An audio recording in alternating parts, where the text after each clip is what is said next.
Bueno, vamos a ver ahora las características de una bobina o inductor. Se dice que una bobina o inductor es un alambre conductor, generalmente se conoce como alambre magneto en forma comercial, ¿verdad? ¿Qué viene siendo el alambre de magneto? Pues simplemente es un alambre de cobre, pero viene barnizado, viene protegido con una capa de barniz, para que al momento en que se haga la bobina, estas espigas no hagan corto. La espiga viene siendo una vuelta que se le dé a la bobina. Entonces, este alambre está enrollado sobre un núcleo. El núcleo puede ser de aire, puede ser de hierro, o puede ser de ferrita, o puede ser de otro material, capaz de almacenar energía en forma de campo magnético, ¿sí? Entonces, otra vez, la bobina, igual que el capacitor, viene siendo un elemento almacenador de energía. Nada más que la bobina almacena la energía en forma de campo magnético y el capacitor la almacena en forma de campo eléctrico. Ahora, el símbolo de la bobina viene siendo este. Y cuando se está indicando una inductancia o una bobina con qué valor vale, simplemente es tantos hercios, ¿verdad? Como la unidad fundamental, que es el hercio, es muy grande, existen los submúltiplos de esta unidad fundamental. Si un microhercio equivale a 1 por 10 a la menos 6 hercios, un nanohercio equivale a 1 por 10 a la menos 9 hercios, un picohercio equivale a 1 por 10 a la menos 12 hercios. La referencia de voltaje y corriente de la bobina obedece a la misma referencia que utilizamos en una resistencia. Dentro de la bobina la corriente va de más a menos. Entonces hay que respetar esa referencia. De la misma manera como el voltaje, habíamos dicho que que el capacitor almacena voltaje, de la misma manera la bobina almacena corriente. Para que esto suceda, se tiene que aplicar cierta energía a la bobina para que pueda cargarse. Un inductor o bobina no se carga inmediatamente, requiere de tiempo para alcanzar su carga máxima. O sea, aquí también se puede aplicar la analogía de un tanque de almacenamiento de agua, ¿verdad? Si el tanque de almacenamiento de agua está conectado a una bomba y esa bomba es pequeña, pues va a tardar tiempo en cargarse o en llenarse ese tanque de almacenamiento. Si tenemos una buena presión y tengo una bomba más grande, pues va a tardar menos tiempo en cargarse, o sea, en almacenar el agua para llenarse. Lo mismo va a suceder con una bobina. La bobina se va a cargar por más tiempo o menos tiempo de acuerdo al valor de la bobina y de acuerdo a las resistencias y fuentes de voltaje que estén asociadas a esa bobina. Entonces, vamos ahora a ver cuál es el modelo del inductor ideal. Se va a considerar la bobina como ideal para ver el comportamiento de la bobina primeramente con voltaje de corriente directa. Entonces, aquí tengo el inciso A que dice al inicio, indica que aquí apenas estoy armando el circuito. Entonces al inicio la bobina va a estar descargada.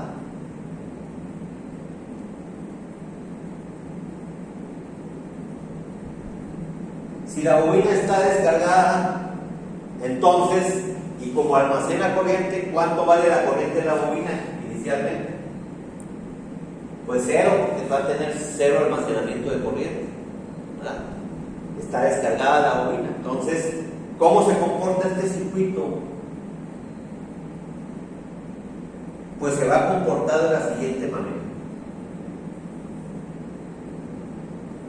Si yo tengo una corriente igual a cero en la bobina, hagan de cuenta que esa bobina se va a comportar como si fuera un circuito abierto. Aquí voy a tener una resistencia de 1 K, aquí tengo un voltaje de 10 volts. Entonces, el voltaje de la bobina será el voltaje de la fuente, ¿verdad? Si yo conecto aquí un multímetro para medir el voltaje entre estos dos puntos, pues voy a medir 10 volts, que es el voltaje de la fuente, ya que aquí no hay corriente, ¿verdad? La corriente aquí es cero, entonces el voltaje de la resistencia también vale cero. Si aplico ley de voltaje de Kirchhoff, pues el voltaje de la bobina vale 10 volts. Entonces, ¿qué conclusión sacamos? Que cuando una bobina está descargada, su corriente vale cero y puede tener un voltaje entre sus extremos. En este caso el voltaje sería máximo, que es el voltaje de la fuente. Entonces, IL sería cero y el voltaje de la bobina pues sería el voltaje máximo que puede tener, de acuerdo al circuito. Entonces, se puede decir que la bobina, cuando está descargada, se comporta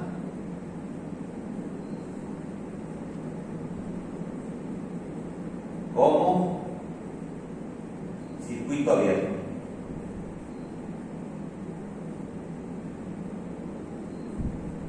¿Quiere decir a mí circuito abierto? Pues simplemente esto, ¿verdad? Que no hay conducción de corriente en los extremos de la bobina. Entonces, ahí está cómo es el comportamiento de la bobina al inicio. ¿Qué va a suceder ya que está armado el circuito? Pues durante la carga, esta bobina va a empezar a almacenar corriente. La corriente que almacena la bobina aquí va a ser en forma exponencial. Entonces, aquí la corriente de la bobina va a aumentar exponencialmente. O sea, va hacia arriba, ¿verdad? ¿Y qué va a suceder conforme va pasando el tiempo? El voltaje en la bobina disminuye.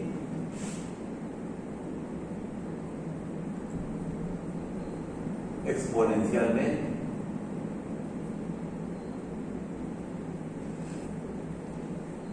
Entonces siempre vamos a tener un comportamiento inverso entre la corriente y el voltaje en una bobina, igual que en el capacitor. Cuando la bobina está cargada, vamos a ver qué sucede.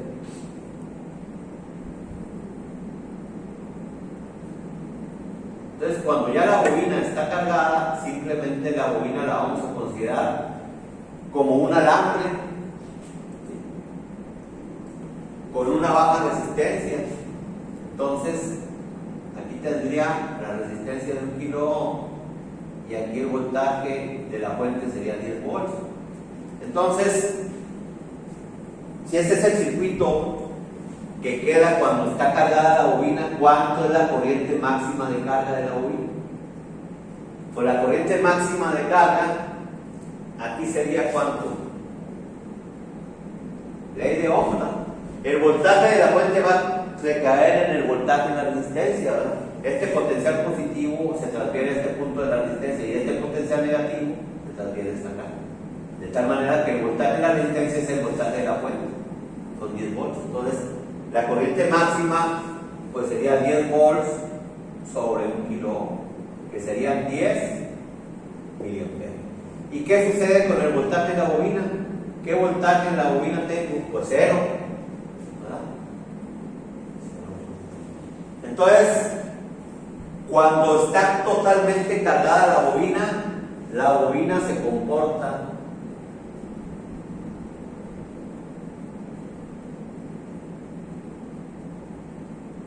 como un alambre.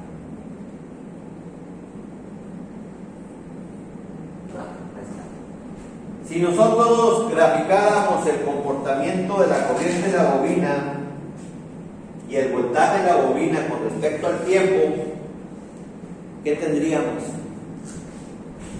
Pues tendríamos la siguiente gráfica, ¿verdad? Si este es tiempo y este eje vertical es corriente de la bobina, en t igual a 0, que es al inicio, cuando estoy armando el circuito, pues la corriente vale 0, pero conforme va pasando el tiempo va aumentando exponencialmente hasta que llega un momento en que se estabiliza esa corriente. es cuando ya la bobina alcanzó su carga completa. ¿Cuánto fue la corriente máxima? En este caso, 10 miliamperes. 10 miliamperes. Entonces, esa sería la gráfica del comportamiento de la corriente de la bobina con respecto al tiempo. Ahora, ¿cuál será la gráfica del comportamiento del voltaje de la bobina con respecto al tiempo? Entonces vamos a poner, aquí tengo el eje del tiempo horizontal y en el eje vertical tengo el voltaje de la bobina. Entonces, al inicio, que es T igual a 0, ¿qué sucede con el voltaje de la bobina? ¿Cuánto vale el voltaje de la bobina? 10 volts. Es el voltaje máximo que puede tener la bobina, 10 volts. Pero ¿qué va a suceder conforme va pasando el tiempo? La bobina va a disminuir su valor de voltaje exponencialmente hasta que se considera que prácticamente es cero, ¿ya? Entonces, ahí está el comportamiento, ¿no?